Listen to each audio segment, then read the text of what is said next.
SMC series के day 16 में आपका स्वागत है। आज हम समझेंगे कि रीडिफाइंड फेयर वैल्यू गैप का यूज करके आप कैसे एक valid fair value gap mark कर सकते हो। तो देखिए, यह एक 15 मिनट टाइम फ्रेम का चार्ट है, जिसमें स्ट्रॉन्ग अप ट्रेंड के दौरान हमें यहां 3 फेयर वैल्यू गैप्स देखने को मिलता है। और अब जैसे ही प्राइस इस फेयर वैल्यू गैप से रिजेक्शन लेता है, तभी कई ट्रेडर्स बिना सोचे समझे यहां लॉन्ग ट्रेड में एंट्री ले लेते हैं। लेकिन यहां दिक्कत यह होती है कि प्राइस इस फेयर वैल्यू गैप को रिस्पेक्ट नहीं करता और उसे ब्रेक करके नीचे आता है, जिससे यहां लगे हुए बायर्स के स्टॉप लॉसेस हिट हो जाते हैं।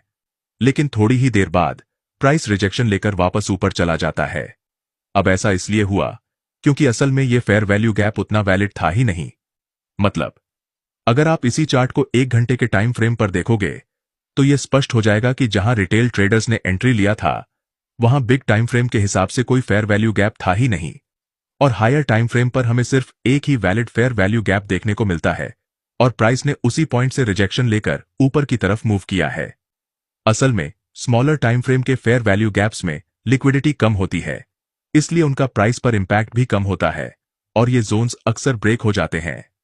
इसलिए अगर आपको मल्टीपल फेयर वैल्यू गैप्स दिखें तो उसे हायर टाइम फ्रेम पर चेक करें, और अगर प्राइस वहां से रिजेक्शन लेता है तो वॉल्यूम की कॉन्फर्मेशन लेकर लॉन्ग ट्रेड में एंट्री लेना सेफ होगा।